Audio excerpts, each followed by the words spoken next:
बिस्मिल्लाहिर्रहमानिर्रहीम। अस्सलाम वालेकुम। क्या हाल है आप लोगों का? उम्मीद है सब ठीक ठाक होंगे और हम भी बिल्कुल ठीक हैं। और कैरियाँ जो हैं वो जाने वाली हैं, उससे पहले जल्दी जल्दी से जो है ना वो मुरब्बा तैयार कर लें। ये मैंने कैरियों का मुरब्बा तैयार किया है जो खाने में इंतहाई लजीज़ है। बग़ैर किसी केमिकल के आप इसको 1 साल तक जो है वो महफूज रख सकती हैं। और रेसिपी बहुत आसान है, हमेशा की तरह जैसे मेरी कोशिश होती है कि मैं आसान रेसिपी से ही आप लोगों को बताऊं चीज़ें। तो ये देखें, आप इसकी लुक चेक करें, कितना ट्रांसपेरेंट है, कितना मज़ेदार है। और इसका जो सिरप है ये देखें, ज़बरदस्त सा इसका सिरप जो है वो तैयार हुआ है। बच्चों को तो बहुत ही पसंद होता है, बड़े भी शौक़ से खाते हैं, पराठे के साथ, रोटी के साथ। और वैसे भी अगर आपको क्रेविंग हो रही है मीठे की, तो अगर आप ये खाएंगी तो बड़ा मज़ा आएगा ये खाने में। ठीक है, तो शुरू करते हैं फिर अपनी मज़ेदार सी रेसिपी को। ये मैंने ली थी तकरीबन 3 केरियाँ हैं दरमियानी साइज़ की, और अगर वज़न में देखा जाए तो ये होंगी तकरीबन 1.5 पाव के करीब। ठीक है, तो इनको मैंने पानी में भिगो दिया था, अच्छी तरह वॉश करने के बाद पानी में भिगो दिया। पानी में डालने से क्या होगा, तकरीबन 2 घंटे हो गए इसको पानी में, कि इसकी तासीर और ठंडी हो जाएगी। तो मुरब्बा जो होता है ना वो आमतौर पर आपको पता है कि लोग सर्दियों में ज़्यादा खाते हैं ना, तो गर्मी में बनाने के लिए ये है कि आप ये जो कैरियाँ होती हैं इसको पानी में भिगो दें। ओवरनाइट भी भिगो सकती हैं, इसकी तासीर और ठंडी हो जाएगी। और फिर ये मुरब्बा आप पूरी गर्मी इस्तेमाल करेंगी तो वो ठंडा ही रहेगा, आपको ठंडा ही रखेगा। ठीक है, तो अब मैं इसको निकालती हूँ और इसको अच्छी तरह पहले खुश्क करूँगी। इसको ड्राई कर लेते हैं अच्छी तरह।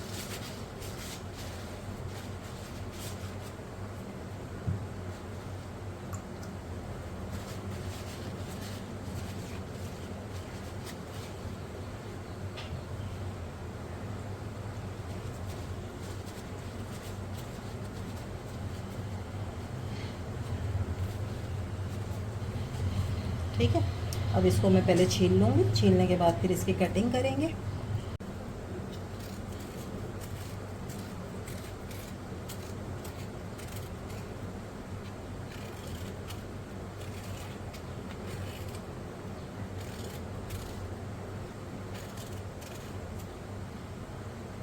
जी ये मैंने छील लिया। ठीक है, अब क्या करना है कि इसका एक बड़ा पीस हम यहाँ से निकाल लें और एक बड़ा पीस यहाँ से। जो मुरब्बा होता है ना उसमें बड़े पीस अच्छे लगते हैं। ठीक है, और ये साइडों से हम निकाल लेते हैं। अब ये निकालने के बाद भी आप देखें गुठली के ऊपर ना काफ़ी लगा हुआ है पल्प, तो ये भी हम ले लेंगे। इससे क्या होगा कि उसका फ्लेवर अच्छा हो जाएगा। इस्तेमाल हम करेंगे सारी चीज़ें, इसको हम ज़ाया नहीं करेंगे। लेकिन जो बड़े पीस है ना वो ज़ाहिर है उसकी ब्यूटी है, तो वो बड़े पीस तो आपने निकालने हैं। उसके बाद ये सारी गुठली पर से आपने पल्प हटा लेना है। तो ये पल्प भी जब आप डाल देंगी ना उसमें मुरब्बे में, तो उसका फ्लेवर बहुत अच्छा हो जाएगा मुरब्बे का। ठीक है, ये देखिए इस तरह पूरी गुठली खाली करके अब हम इसको हटा देंगे। और ये जो बड़े पीस हैं काफ़ी बड़े हैं, तो इसके मैं सेंटर में से कर दूंगी 2 पीस इस तरीके से। ठीक, इसके भी 2 कर देंगे। ठीक, तो इस तरह ये 4 पीस बड़े हो जाएंगे और जो मैंने साइडें उतारी थी ये हो जाएंगी। ठीक, और ये सारा छोटा छोटा जो है ना इसको हम अलग करेंगे, इसको भी हम शामिल कर लेंगे मुरब्बे में, तो मुरब्बा हमारा और मज़े का हो जाएगा। ठीक है, इस तरह हम बड़े पीस निकाल लेंगे पहले और फिर छोटे निकाल लेंगे। ये सारी कटिंग हो गई, बड़े पीस, छोटे पीस, और ये गुठलियाँ हमने फेंकनी है। ठीक है, अब हम चलते हैं इसकी कुकिंग पर। अब एक सॉस पैन में मैंने लिया था पानी। ठीक है, इसको रख दिया था मैंने गर्म होने के लिए, और इतना पानी आपने लेना है कि जितनी भी कैरियाँ हैं ना वो सब इसमें अच्छी तरह डूब जाएं। ठीक है, अब हमने इनको बॉईल करना है, इसके अंदर बॉईल आ जाए फिर मैं आपको बताऊंगी कि किस स्टेज पर आपने जो है ना इसको बस चूल्हा ऑफ करना है, बस इतना ही गलाना है। ठीक है, इसको 100% नहीं गलाएंगे, तो फिर वो मैं आपको कट करके दिखाऊंगी कि आपने इसको कितना गलाना है। इसमें एक खौल आ जाए पहले, देखें जी इसमें ज़बरदस्त सा उबाल आ गया। ठीक है, 3 से 4 मिनट इसको पकाएंगे इसी तरह तेज़ आंच पर। ठीक है, हल्की आंच करेंगे तो ये बहुत ही सॉफ्ट हो जाएगी। हमने बहुत सॉफ्ट नहीं करनी है, थोड़ा सा पक जाए फिर मैं आपको चेक करा दूँ। ये देखें जी, ठीक है, कलर भी चेंज हो गया और ये सॉफ्ट भी हो गई हैं। अब मैं आपको कट करके दिखाती हूँ कि हमने ये कितनी रखनी है। कोई बड़ा पीस लेती हूँ, इससे आपको पता चलेगा ना। छोटे को हटा देते हैं। अच्छा, ये देखें सॉफ्ट हो गई है, ठीक है। लेकिन ये तकरीबन 70% सॉफ्ट हुई है सिर्फ, ठीक है। 30% पे बस। अब हम इसको बंद कर देंगे चूल्हे को और इसको निकाल लेंगे। अब ये जो पानी है ना, इसको मैं रख दूँगी फ्रिज में, ठीक है। इसको खूब हम ठंडा कर लेंगे, उसके बाद हम इसकी ड्रिंक बनाएंगे। इसको हम एक साइड पे करते हैं और एक लेते हैं दूसरा बॉल, ठीक है। इसके अंदर मैं ये कैरियाँ जो हैं ये डाल दूँगी। कैरियों के ऊपर हम डालेंगे, जितनी कैरी है ना उतनी चीनी, इसका ये हिसाब है, ठीक है।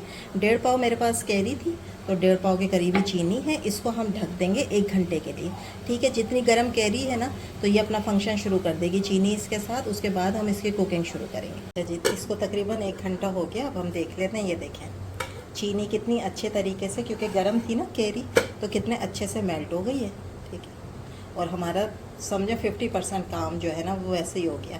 अब हम इसको रखेंगे चूल्हे पर और ये जितनी भी चीनी रह गई है ये मेल्ट होगी और ये कैरी चीनी के साथ पकेगी।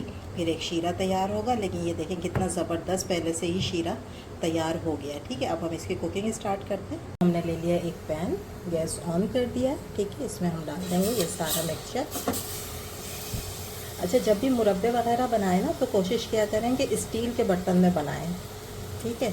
और बहुत अच्छे बन जाते हैं और कलर इनका बिल्कुल भी ख़राब नहीं होता मुरब्बे वगैरह का ना। तो इनको स्टील के बर्तन में कोशिश किया करें, बनाया करें। तो मैंने भी स्टील की लिए, देखिए आपके सामने, ठीक है। अब मैं इसको मीडियम आंच पे पकाऊंगी। इतना पकाऊंगी कि जो इसका शीरा है ना वो एक तार का हो जाएगा, ठीक है। इतना हमने इसको पकाना है, बहुत ज़्यादा आपने चम्मच नहीं चलाना है इसके अंदर, ठीक है। इसको पकने दें मीडियम आंच पर। और इसके साथ ही इसमें डालेंगे कुछ चीज़ें।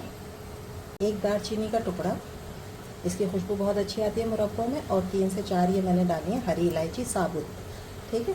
इसका हल्का हल्का सा इसमें जो है ना खुशबू आएगी और ये बहुत मज़े का आपका जो है वो मुरब्बा तैयार हो जाएगा, ठीक है। अब इसको थोड़ा पकने देते हैं ताकि इसका शीरा तैयार हो। जब तक वो तैयार हो रहा है हम क्या करेंगे, जो पानी हमने कैरी का था और मैंने कहा था उससे मैं एक ड्रिंक बनाऊँगी, तो उसके लिए आप 1 गिलास में डालेंगी।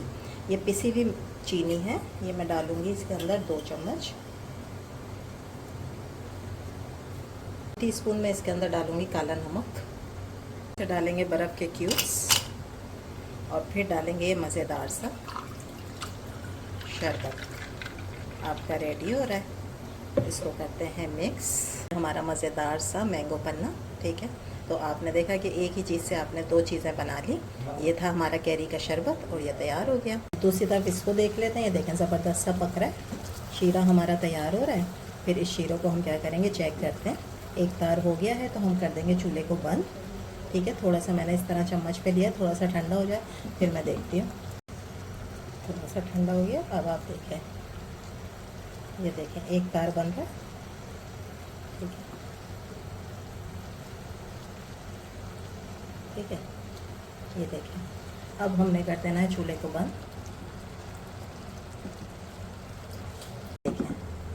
तैयार हो गया, ठीक है। मैंने चूल्हा बंद कर दिया। अब हम करेंगे इसको ठंडा। और ये देखें कोई भी कैरी जो है ना वो टूटी नहीं है, मैश नहीं हुई है।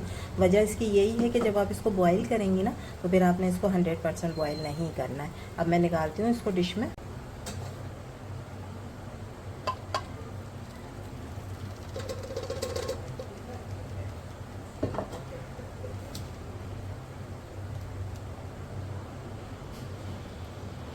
कलर देखें कितना ज़बरदस्त आया है, देखा आपने। वो पकने से ना कैरी का अपना कलर इतना प्यारा हो गया, ठीक है। इसको करते हैं ठंडा। ये थी जनाब हमारी आज की रेसिपी। उम्मीद है आप लोगों को अच्छी लगी होगी। अच्छी लगी तो प्लीज़ लाइक करें, शेयर करें, सब्सक्राइब करें। इंशाल्लाह कल फिर हाजिर होंगे एक नई रेसिपी के साथ। जब तक दें इजाज़त, अल्लाह हाफिज़।